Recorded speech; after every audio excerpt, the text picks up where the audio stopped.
What's up, you guys? It's your girl Faye, CEO of Lemonade No Sugar here, back with another video. It's been a while, hopefully not too long. I have missed you guys. If it's your first time tuning in to my channel, I want to say, hey girl. If it's not your first time and you're just my best friend, my bestie, then what's up, girl? I hope you've been doing so good, so great. If you're tuning in today's video, then I know you're trying to be a skincare or body care guru like myself. You're interested in making your own soap. You're tired of buying store-bought soap at the store. You're breaking out. You just like, no ma'am, I'm over it. I want to know how to make my own. Or maybe you ain't dealing with no sensitivity.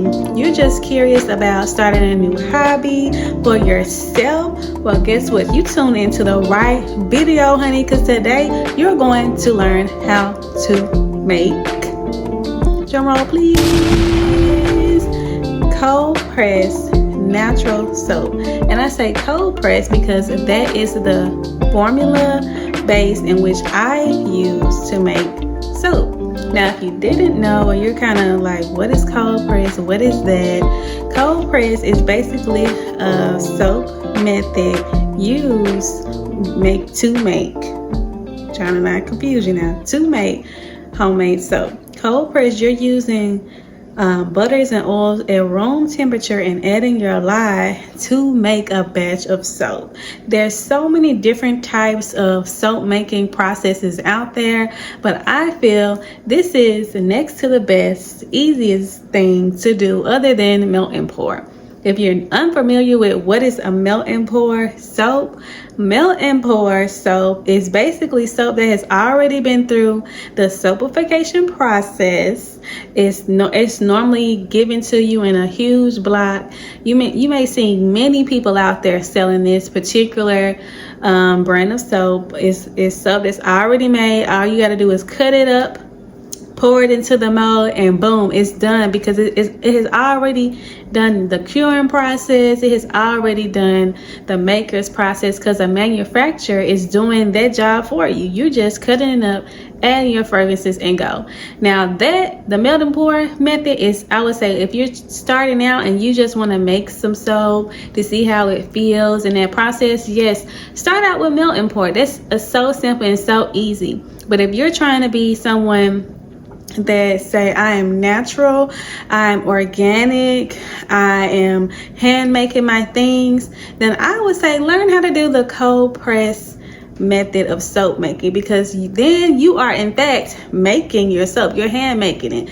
Not to dim down the ones that are using the melt and pour method, but I wouldn't say you're misguiding your audience by saying you hand make it when you don't. It's made by the manufacturer that's making it, and then you just add the fragrance. So it's not handmade, it's pre-handmade, if you get what I'm saying, if you're doing the melt and pour method. But cold press, you're actually making it, you're formulating it. It comes with a lot of math, it comes with a lot of formulas when it comes to making your lye solution, or you can buy a manufacturer's product that has already made the lye for you, which this is what I do, because it's less complicated for me. I don't have to worry about all that extra math that goes into learning how to make up a lye batch for your soap.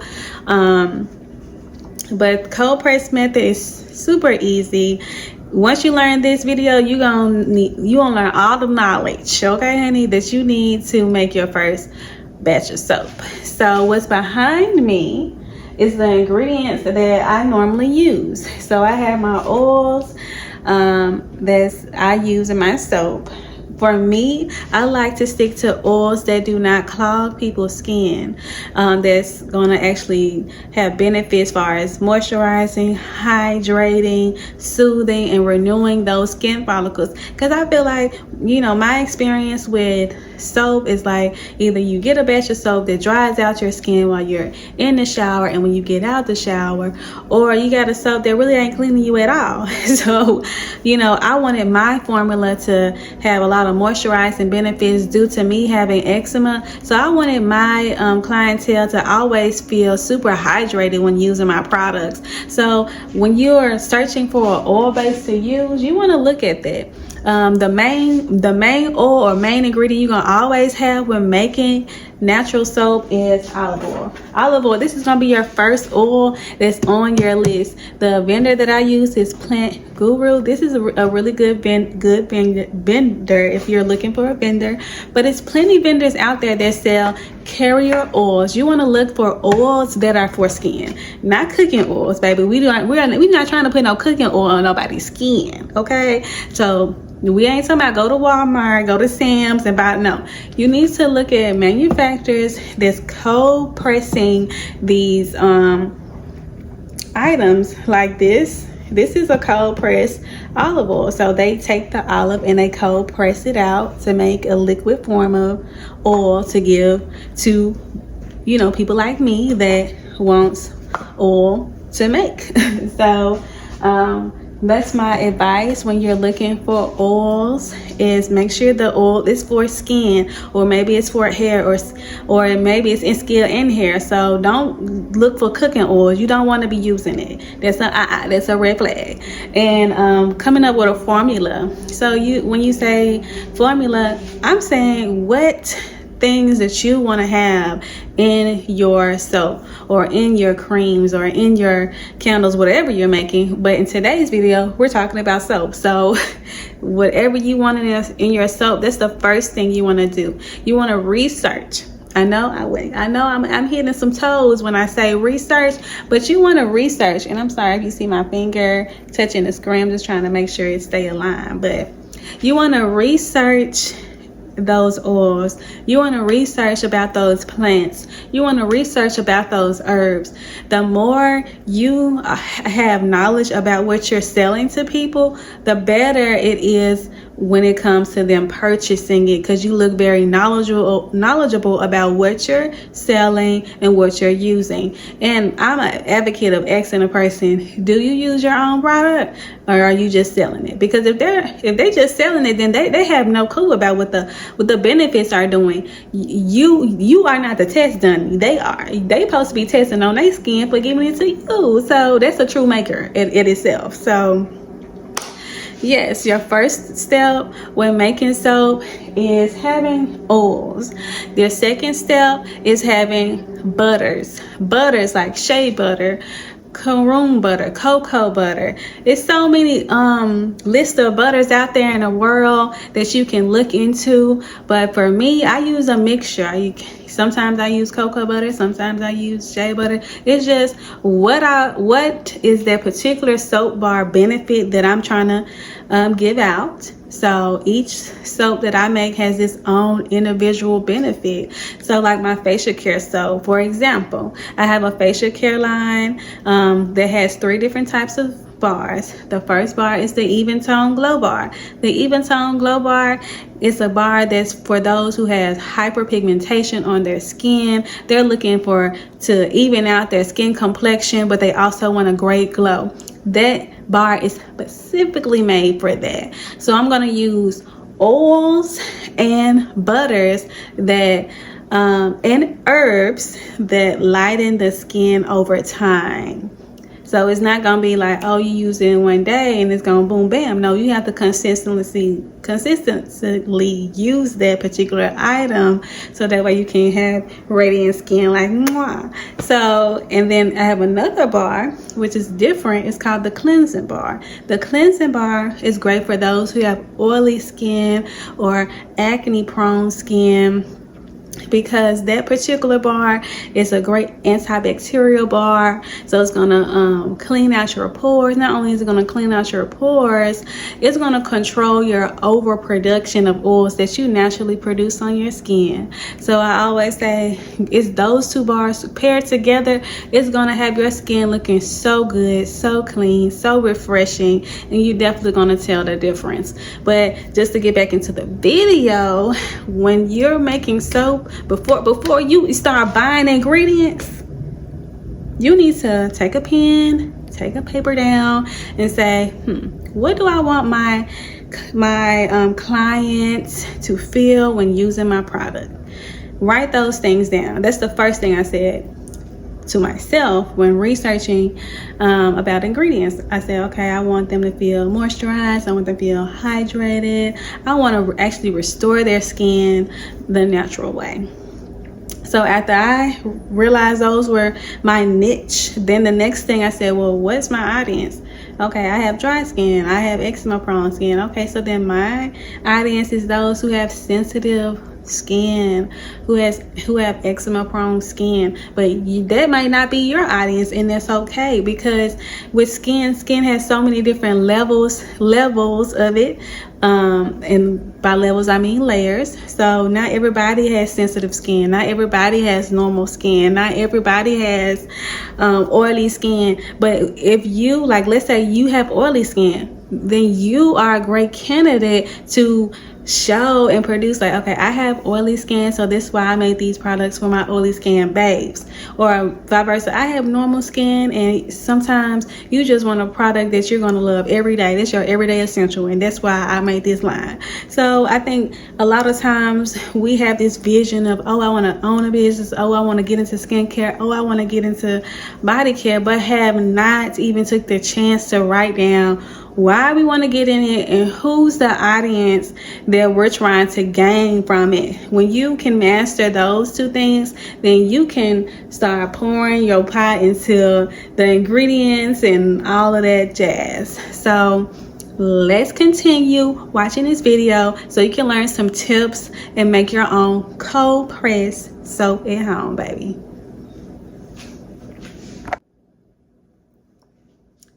Okay, so the first thing I'm gonna get into is what all do you need to make cold press soap. So the first thing you're gonna need is goggles. My goggles, they a little dirty.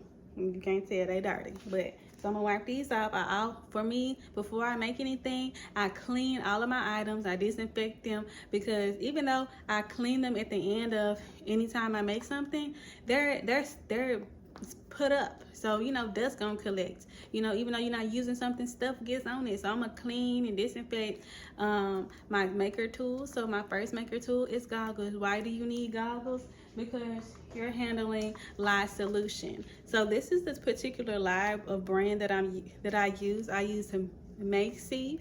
Makesy is the manufacturer that makes 50/50 lye solution. 50/50 lye solution is lye and water already mixed, but you're still gonna add water to this 50/50 mix. But we're gonna get into that recipe soon. If you're my dog, I apologize, girl. She bark at anything.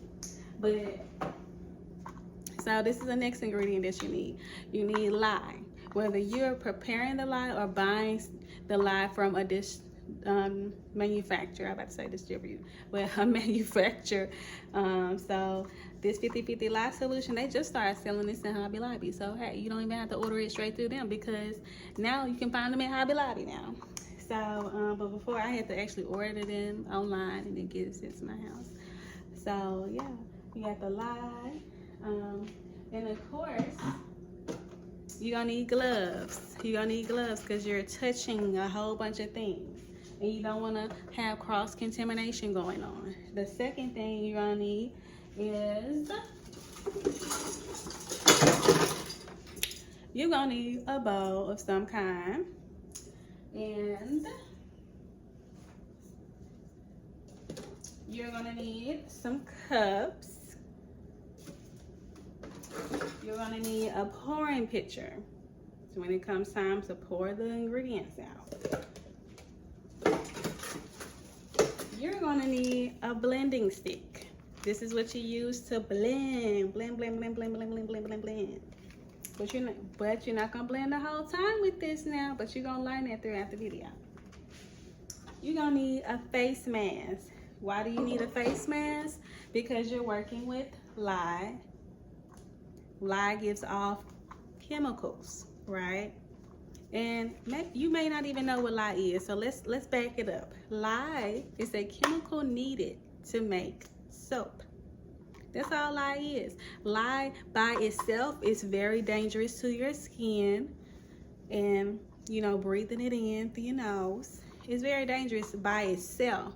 But when mixed with water and your ingredients to make soap, It is not dangerous, because once you mix all of these things, the lye evaporates out of the soap. It's still in there because it's a chemical needed to process the soap, but it evaporates over time, so your skin is never exposed to this chemical.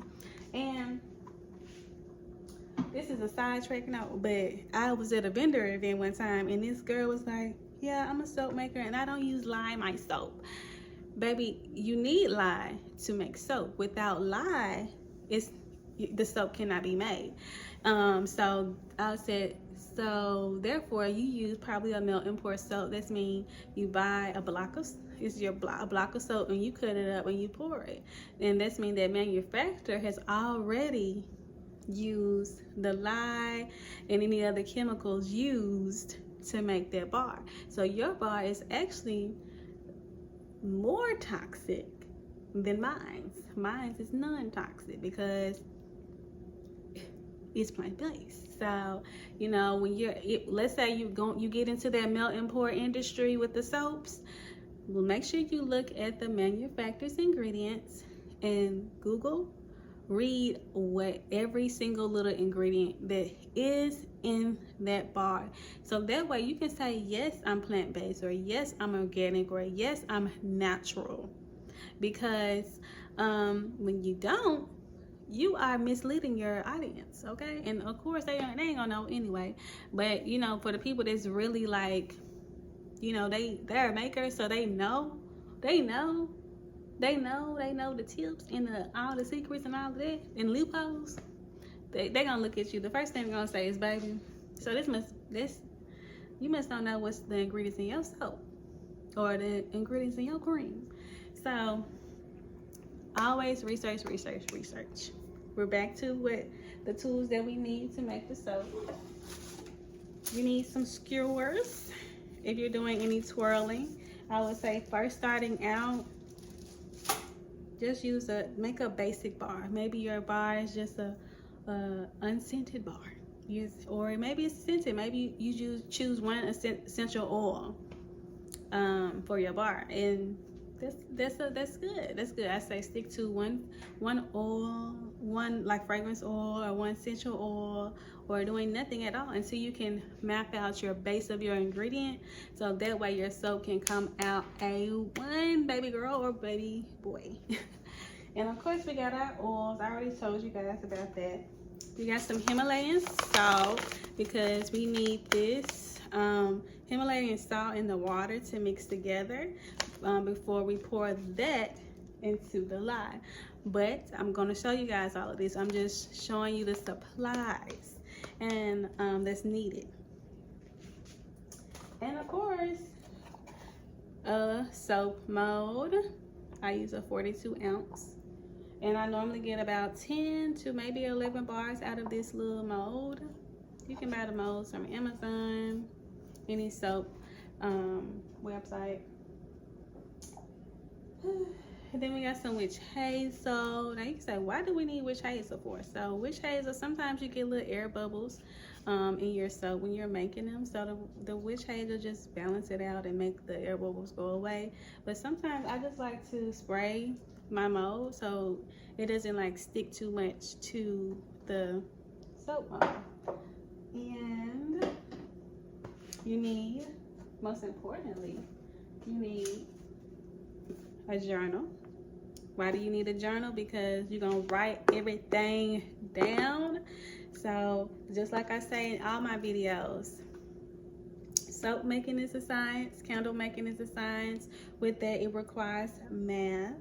And what does the math tell you? The math tells you how much lye solution you need. That's what the math tells you. The math can tell you how many ounces to put into your soap mold. And that's pretty much it. And also it tells you kind of like where you are. You end up seeing like, okay, this recipe works best when doing it like this, or this recipe works best when doing it like that. And I do want to piggyback on me saying, if this is your first time making soap and you just want to kind of dive in and make maybe a fragrance oil based soap, you want to definitely look into the manufacturer, this just description of it to see what is in their fragrance oil, because not all fragrance oil is good for putting on the skin, and sometimes it's synthetic. So that's why I say maybe do an essential oil, because you can kind of get away with not really using a synthetic essential oil. And what I mean is, like, if you put pure unrefined essential oil, that's mean it's pure. It's nothing blended into that essential oil. That'll be easier to use. And a lot of times, you know, the fragrance chart, you know, you look at, like, let's say you want a fragrance that's similar to champagne toast at Bath and Body Works. Well, you look at Bath and Body Works fragrance notes, and normally they'll tell you pretty much the essential oils or fragrances that fragrance blend. So normally it may be like berries and citrusy notes, but then you have to look at citrusy, bubbly, like essential oils, so that way it can come similar to that particular fragrance. But I believe that's all the supplies that you need. I'm gonna run through it one more time. So the first thing you need, that's most important, you need a stick blend. This comes off, you know, as you can see. You need a stick blend. You need gloves. You need an apron. I don't have on an apron because my apron's dirty. You need a mask. You need a bowl.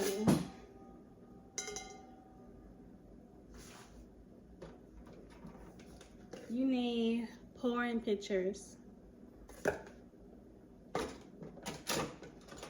You need something to mix with, because you're not going to use the blender the whole time.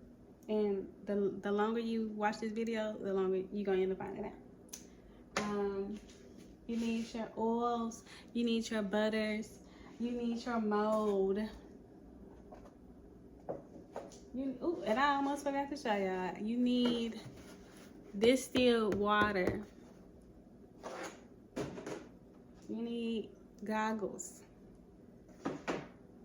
You need your lye. You need your witch hazel. You need your journal. And then, of course, you need your fragrance oil. So if you forgot what all the things I just listed, no worries. You're going to check that description below on the things that you need to buy to make your first batch of soap. Period. Now we're going to get into actually making it.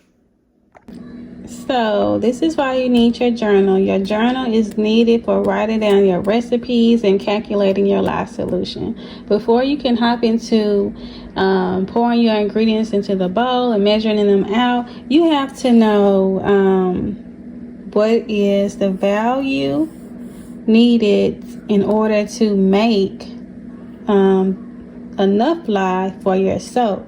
So the SAP value is the soapification value, is the amount of lye needed to complete the soapification process. 1 gram of oil / butter. So these are your values right here.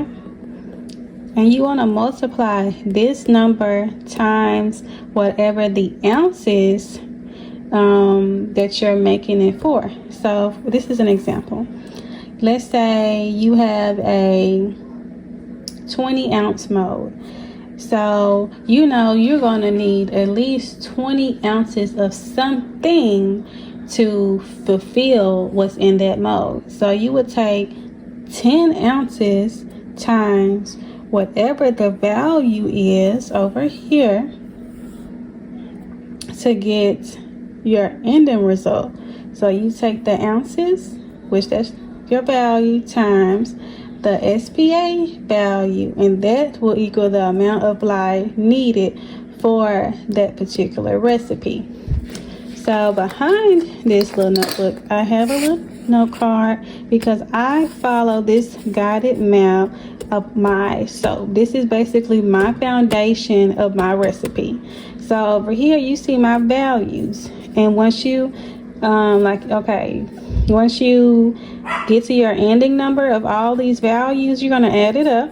Once you add it up, that's your total amount needed for your lye solution. So everybody's number is going to be different because everyone's number is going to be different. One reason being that everyone's recipe is different. You may have a recipe that has castor oil, grapeseed oil, and sweet almond oil, and sunflower oil, and shea butter, and you want all of that in there. Well, you have to take your ounces and multiply your ounces versus the SAP value to figure out the amount of lye that you need in the end. And all of the ounces is based on the size of your soap mold. So my recipe is based off the size of my mold. My mold being 42 ounces, then I have to figure out and come up with how much oil, how much butter I need to make my lye. Once I figure that number out, then I can get into water discounting my soap. And what you say, what is water discount? What is water? Why is water needed? You have to add water to your lye solution. Before you can't just add your lye and that's it. Water is an essential part of making soap and mixing your lye together. But I wanted to make sure I informed you guys of this part, so that way you'll have an understanding that it is some math, it is some science into making the lye part, and making the soap part, and also just thinking about what leftover oils you may want to be exposed or left out of, and they call that super fatty oils, and that's pretty much the leftover oils that you want your clients to experience, like once they wash off the soap suds. What is that they're feeling on their skin? So I always just have a small percentage of oils left off, because like I said, my values are moisturizing benefits, hydrating benefits, but you may not want that in your soap. You may just want a soap that's just going to cleanse their skin, that's going to make their skin just feel refreshed, feel soft. Well, you have to think about oils and butters that will provide softness, that will provide a cleansing feel. And as I always say, olive oil will be your first oil. So now you got to think about all the other oils. So your first step is getting your journal, writing down this. And where did I get this information off of? Macy's.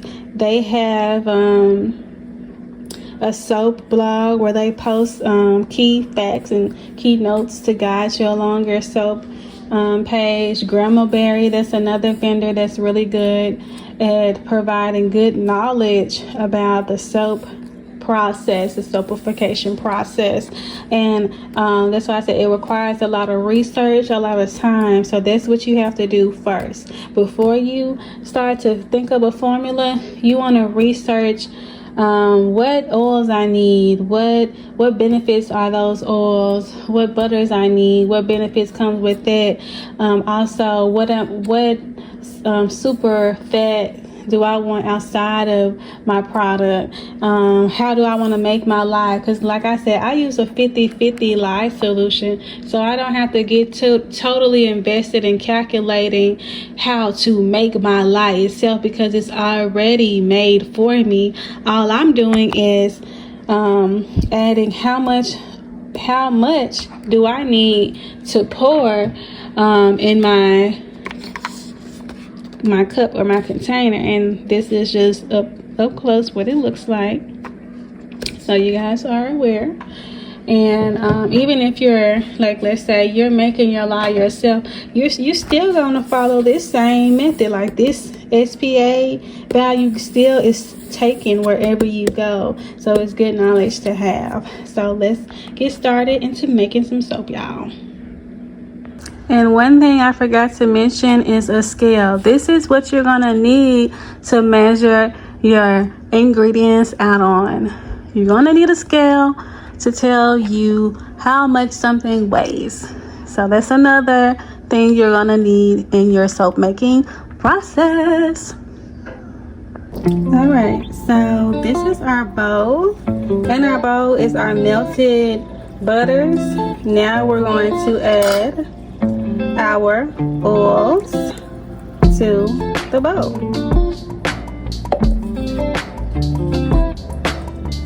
And I'm adding them one at a time to the bowl.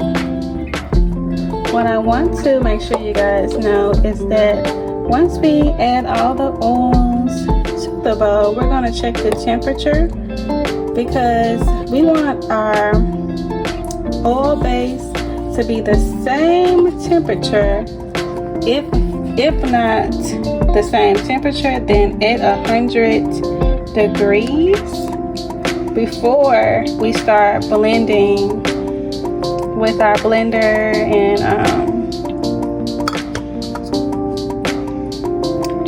so this is the last bit of oils. I'm not telling you guys my formula, but like I said, once you've done the research regarding what you want your formula to be and look like, then this will be the first initial step that you'll do. You'll put all your butters and oils in a bowl, mix it, test the temperature. You want the temperature to be at room temperature, which room temperature is anywhere from 90 to 100 degrees. You don't want your base to be above 100 degrees.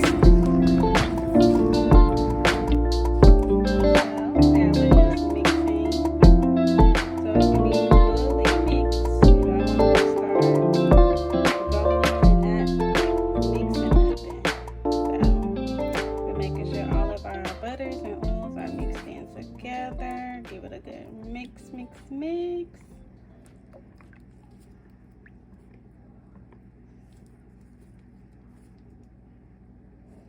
Mix it a little bit more.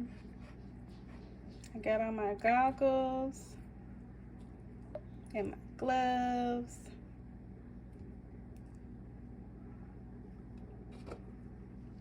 Now you're going to take a thermometer. This is the one I prefer because you can just stick it in there. And you're going to allow it some time to say the temperature.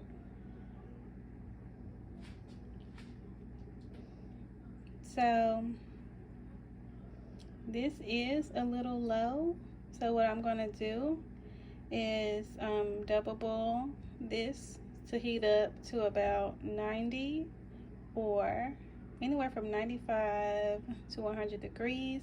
I try to get my base to at least 100 degrees before adding any type of lye solution, because you want to know that your lye solution is going to heat up, and you want your lye to be the same temperature as your base. So my base is 77 degrees.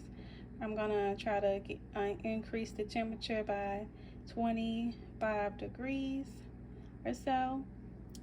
So continue watching this video so you will learn the steps of making this lovely soap. So while I'm waiting for my mixture to boil, I just wanted to show you guys these numbers. These numbers are my oil calculations. And how did I get this? I'm going to remind you how I got it. You take the ounces, multiply it by the SAP value, the soap value, soapification value, and this is how you get your ending number right here. All of these numbers are connected to what my formula is, and then I added all these numbers up. That's how I got my total lye. That's how much lye is in my cup that's measured. And this is how much water that I'm adding to my foundation of my soap formula. Mixing those two together, and that's going to create my soap, you guys. If you would like a more detailed video of this, definitely leave it in the comments, and I will create another video explaining the math and the process of this. So while we're waiting for our base of our foundation to kind of cool off, because I did reach it to like 130 degrees, so that's a little bit too high. Now I gotta let it cool down. I'm bringing you guys attention to the Himalayan salt and the water. You're going to pour this into the Himalayan salt. Why? Because with this particular lye solution, it requires the Himalayan salt and water to be added.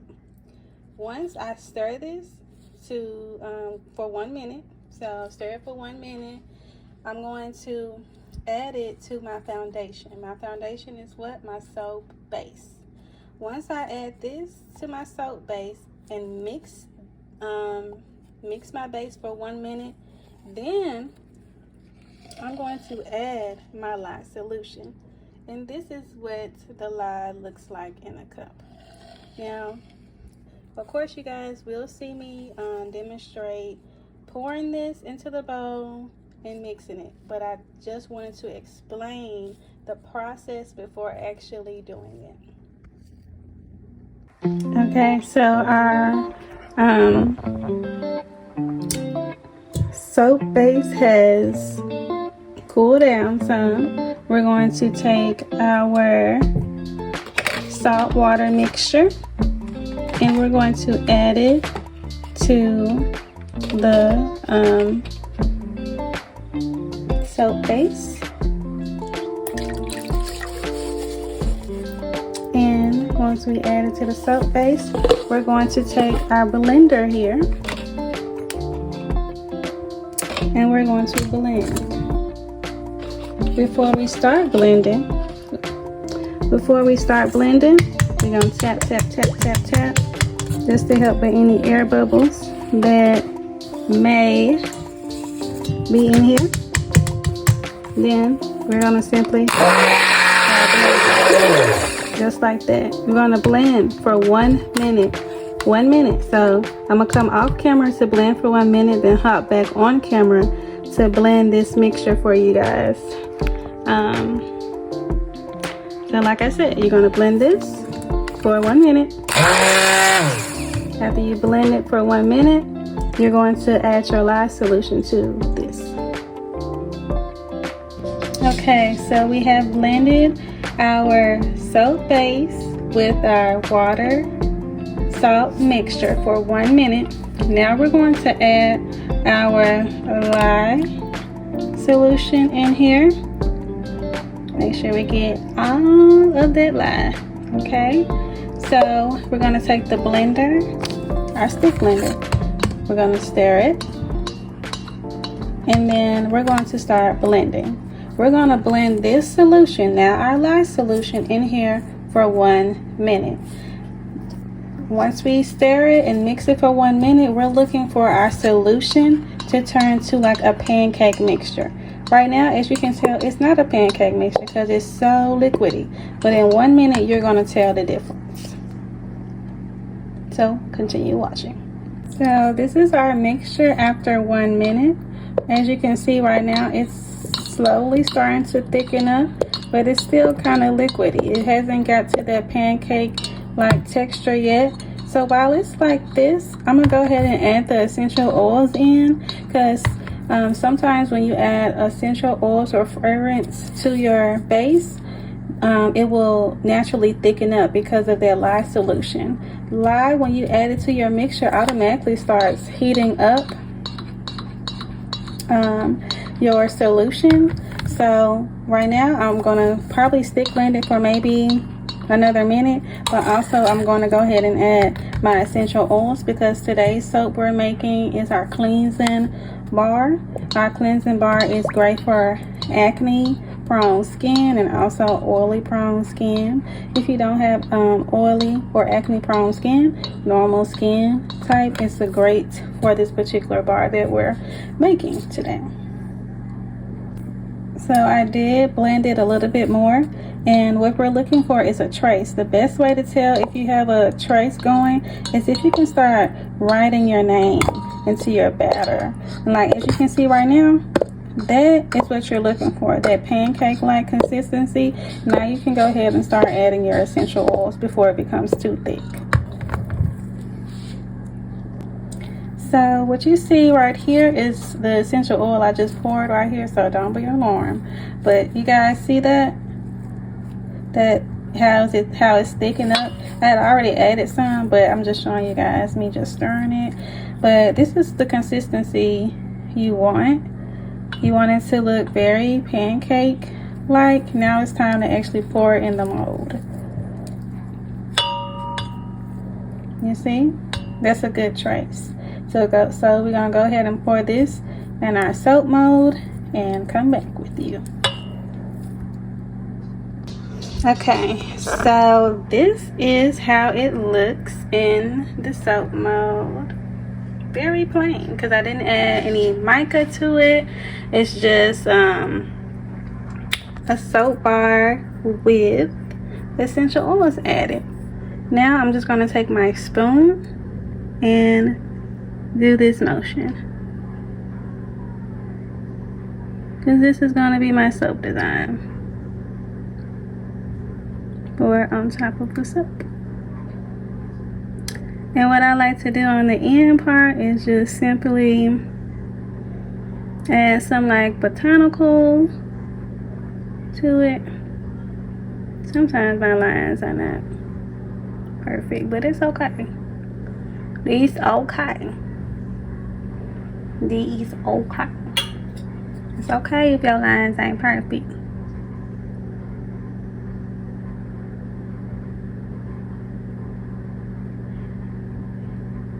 So, if you made it to the end part of this video, you have learned how to make your very own cold press soap, honey.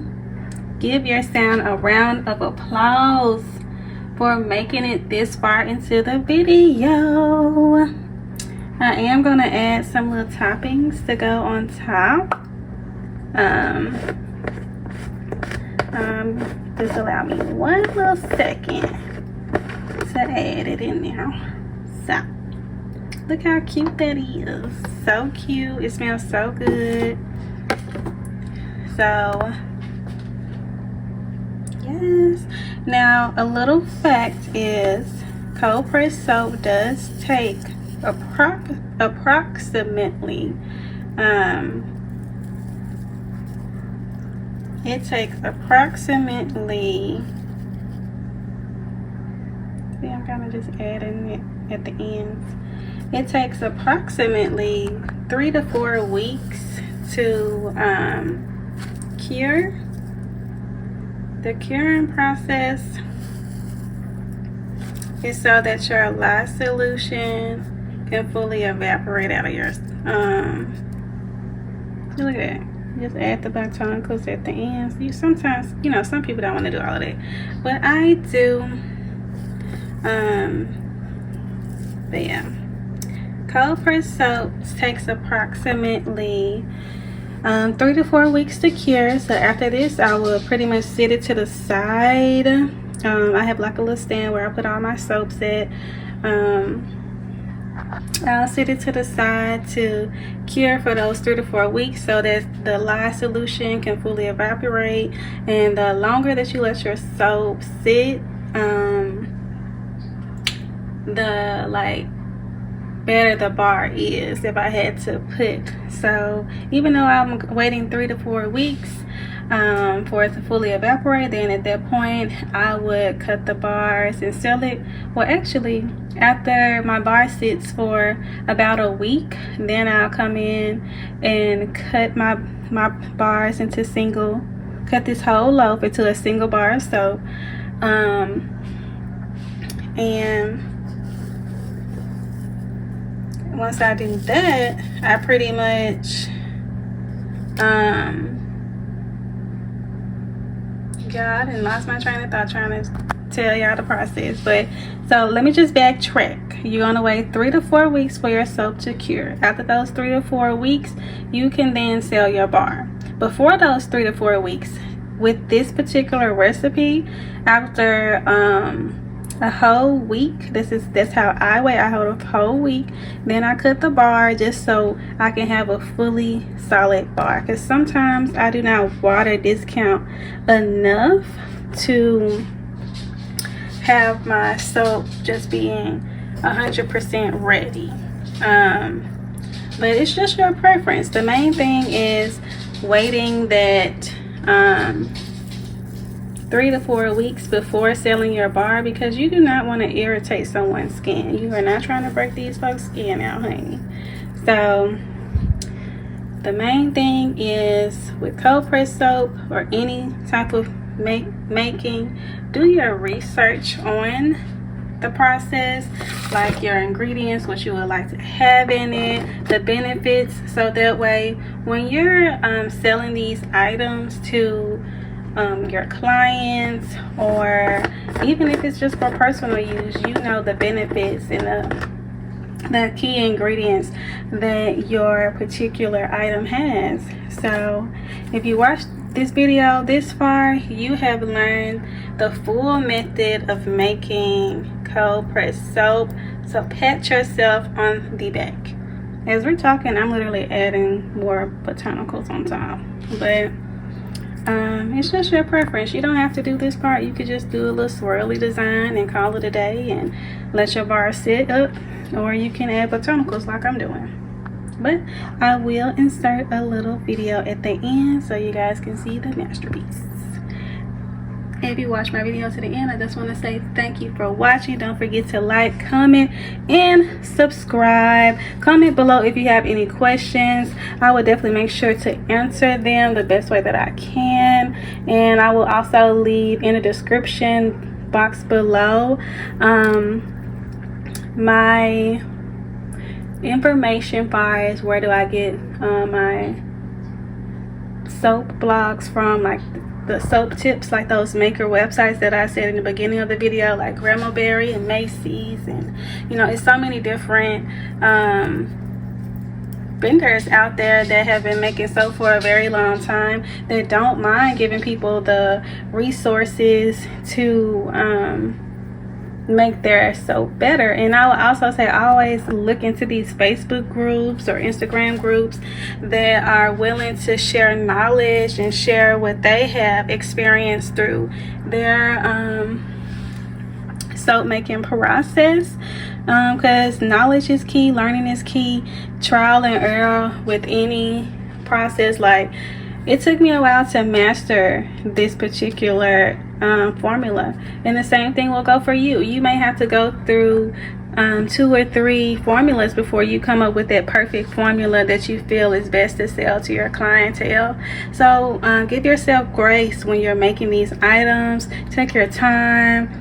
Everything's going to be just fine. And like I said, if you have any questions regarding the process of cold pressed soap, where I get my materials from, or anything like that, definitely read the description, but also comment and I will definitely share, because sharing is caring. Thank you, besties, for watching. Peace out until next time.